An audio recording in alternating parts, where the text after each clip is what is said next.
Who here in chat has never heard the story of Madge and Capture the Flag? By a show of me smile, who has never heard that story?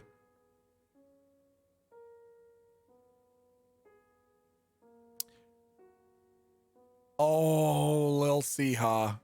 Oh my God. Okay. All right. I'll tell you guys the Madge story. I will regale you guys with the Madge story. When I was going to university, I spent my first year of university was at a military university. And I didn't learn much there aside from how to operate on 2 hours of sleep and how to constantly live in perpetual fear for an enemy that I couldn't identify. So when I left the military college and went to a normal university, I had no idea how to socialize. One of the courses that I first started taking was ecology. It was a fascinating story, or a fascinating stuff. It was a fascinating course. I loved it. We learned about things that I never even thought to question. For example, one of the things that we learned that I've mentioned a few times, but I still think to this day is so interesting. My teacher just said, "Why do songbirds sing?" And I thought, to attract mates, I guess. And he said, yeah, sure, that's true. But the size of a bird's territory and the number of mates that it attracts are dependent upon the complexity of the song. And I thought, okay, that makes sense. So he said, why don't birds just sing whatever? Why don't they just make shit up? Why don't they just start singing and never stop? Like, why don't they just do the Stairway to Heaven? And I thought, I don't know. I don't know why they don't. And the answer is because they're not smart enough. Literally, the answer is that birds aren't smart enough. So females pick mates based on the length and complexity of songs because it is an honest indicator of how smart the bird is. Dumber birds can't make longer songs, so you know that it's a smart bird if it has a very long and complex song. So I thought to myself, okay. Anyways, in this class, we had a girl named Madge. Madge is someone who's so annoying that I think about her probably once a week and just how much I fucking loathe her. I loathe Madge. On a spiritual level, I loathe Madge. Now, Madge is your typical fucking goody two-shoe, know-it-all, holier than thou, I know everything, you're so stupid. And what she would do is whenever the professor who has like 80 million years of experience in ecology, whenever he would say anything, stupid fucking Madge, and the reason that I call her Madge is because I don't remember what her actual name was. Madge would put up her hand and be like, oh, actually, professor, have you considered that? Blah, blah, blah, blah, blah, blah, blah, blah. And from Carter et al. In 2006, you should have known that. Blah, blah, blah, blah, blah, blah, blah. And the professor would be like, yeah, great. Thank you for wasting 2 minutes and 30 seconds of lecture time with this totally pointless anecdote that has helped nobody know anything. This was a total waste of time. It started to drive everybody crazy, and I was really starting to feel like I was insane. But I thought to myself, you know what? Maybe, genuinely, all she needs is a friend. An actual friend. Not maybe she needs a fuck buddy. Maybe she just needs someone to be her friend. Maybe if she had a little bit of human social interaction, she wouldn't be so insufferable. So I decided one day that I was going to sit beside her in class and just try to talk to her. So, like a few days later, I sat beside her in class, and when she started putting up her hand to say blah, blah, blah, whatever the fuck pointless nonsense was coming out of her mouth, I thought, hey, maybe I'll just like try to talk to her about these sort of things and just generate some dialogue, you know? Maybe I can prevent her from wasting everybody's time by allowing her to only waste my time. So I sat beside her and I was like, oh yeah, with the birds of paradise, isn't it interesting that their plumage is, you know, it seems like a bit of a kamikaze strategy because the more complex the plumage, the higher the reproductive success of the birds of paradise, but the higher chance that they're going to be predated. Isn't that interesting? And she hit me with the, well, actually, Actually, if you had read Fraser et al. From 2009 in their Nature article on then you would have known. And I went, okay, never mind. She's just she's just horrible. She's just terrible. That's it. And I was like, okay, I had to stop because I needed my whole body to hate her. I needed every fiber of my being to be able to hate her properly. Now, because I had just come out of the army, I didn't really know how to socialize. I didn't really know how to like engage with people properly on a non-military level. So I figured a good way to do that, a good way to make some friends, a good way to get to know people would be to join clubs. So I signed up for every fucking club in existence. I signed up for chess club, French club, debate club, badminton club, tennis club, all these different clubs as a way to meet people. One of the clubs that I saw was advertised with chalk writing on a sidewalk. And it said, it was in front of the library, and it said, Capture the Flag Club, meet on Thursday at 8 p.m. In front of the library.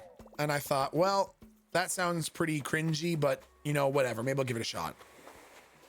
So Thursday rolls around and I show up and I'm just wearing shorts and a t-shirt and some running shoes. And I show up to Capture the Flag Club and I'm expecting there to be 3 people there.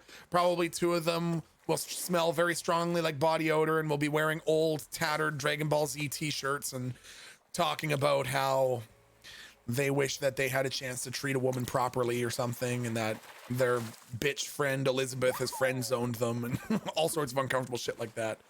I figured this was probably the demographic of people that participated in the Capture the Flag Club. I show up and I think there was 250 people there. And Sam LeBam says, fucking lay off me already. So there's 250 people there. And they are fucking dressed to the teeth. People wearing camouflage, ghillie suits, fucking face paint, morph suits, like tactical gear. And I was like, oh God, like people are taking this so seriously. I was so unprepared for this.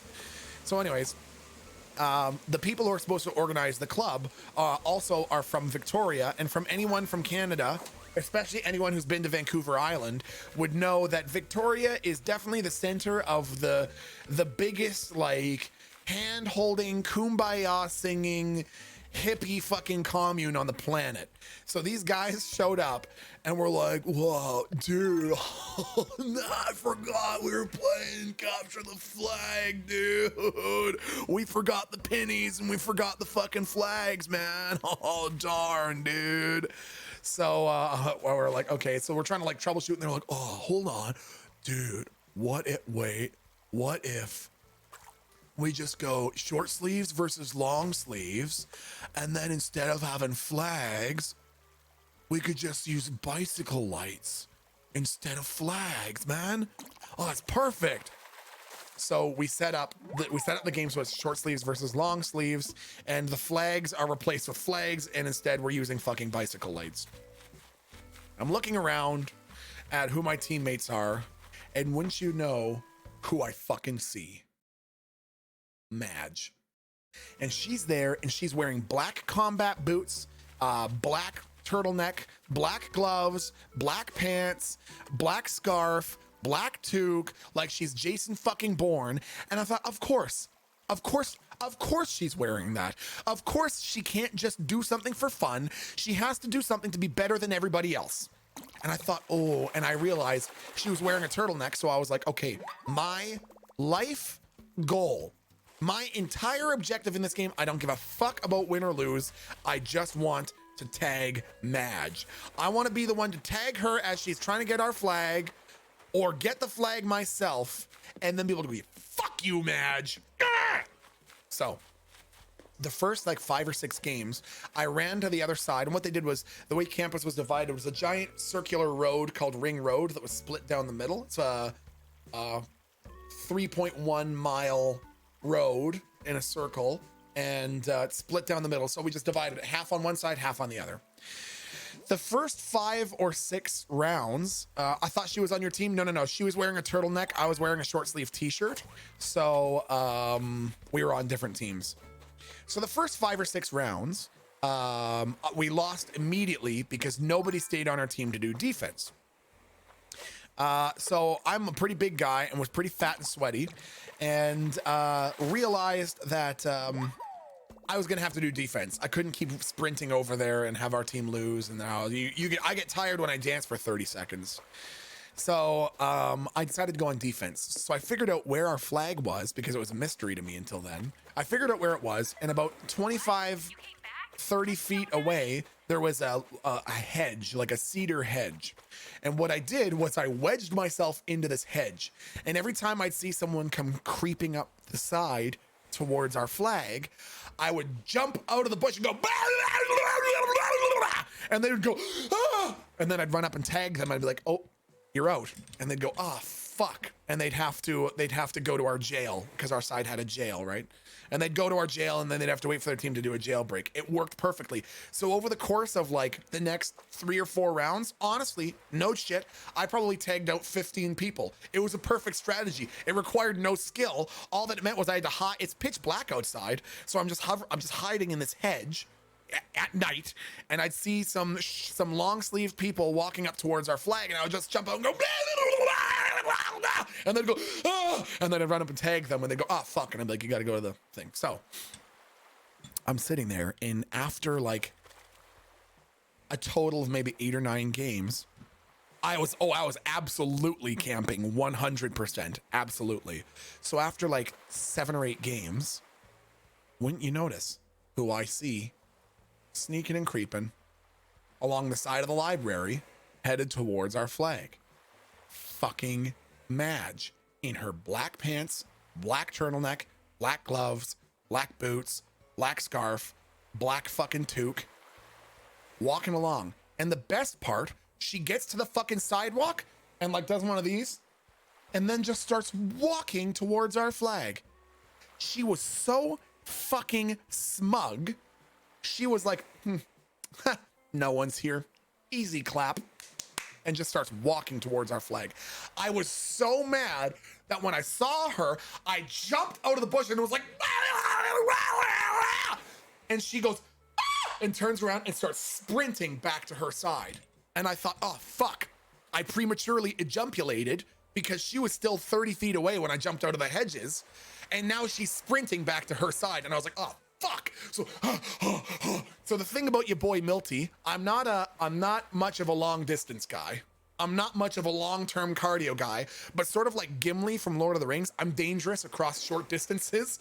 So I'm these big fucking, and I'm 6'1" in real life. So I got long legs. I got the advantage of being tall, and I'm just, and I got like all this adrenaline pumping through me. And I'm running along, and I see her running, and she's running, she's like looking over her shoulder as she's going, and as she like looks over her shoulder at one point and looks at me, I'm running, I go ahead and run, I'm just gonna catch you when you're tired. And she's running and she's looking over her shoulder, and as she's getting closer to her side, but I'm catching up to her, she trips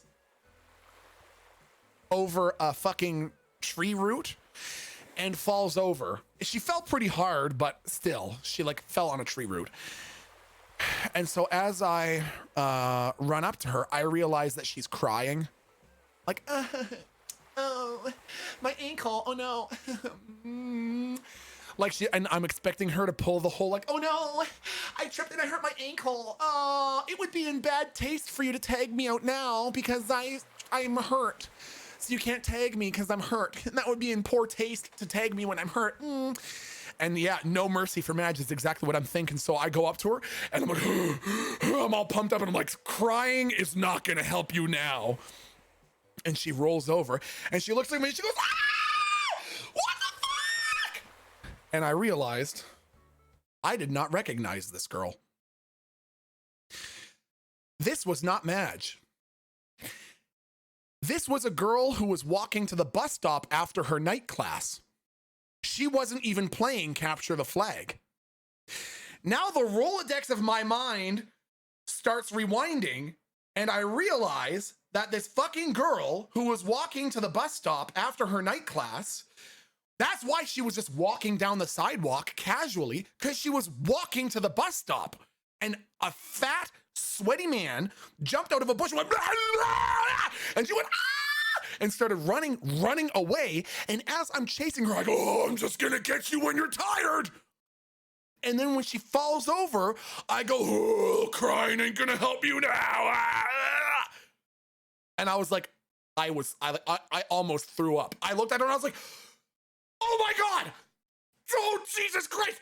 This is not, I'm so sorry. Please, this is, you don't capture the, please don't call police. This is just capture the, and I just ran straight back to my room. Didn't say goodbye to anybody. Didn't announce that I was no longer participating in the game. I just went straight back to my fucking room. Of all the things that I've done in my life that I feel terrible about, that is easily in the top 3. I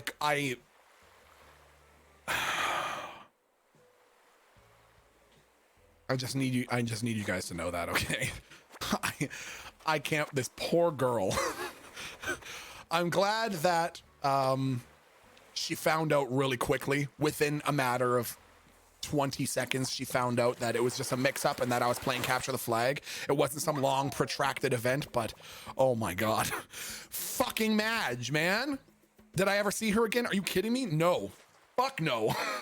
I mean, there's like 40,000 students there, but yeah, it was, oh gosh, she's got a story to tell. She's probably telling this. So here's this fat fuck jumps out of a bush and starts screaming at me. So I'm running away. And this fucking idiot comes up behind me and says, it's capture the flag. Nah. Fucking Madge. It's Madge's fault. That's the big thing that we need to take away from this. Yeah, and then we got an email the following Monday that said indefinitely forward. The Capture the Flag Club was canceled. So I don't know for sure why they canceled the club, but I've always suspected that I might have played a part in that. Unintentionally, with the best of intentions. It was terrible, man.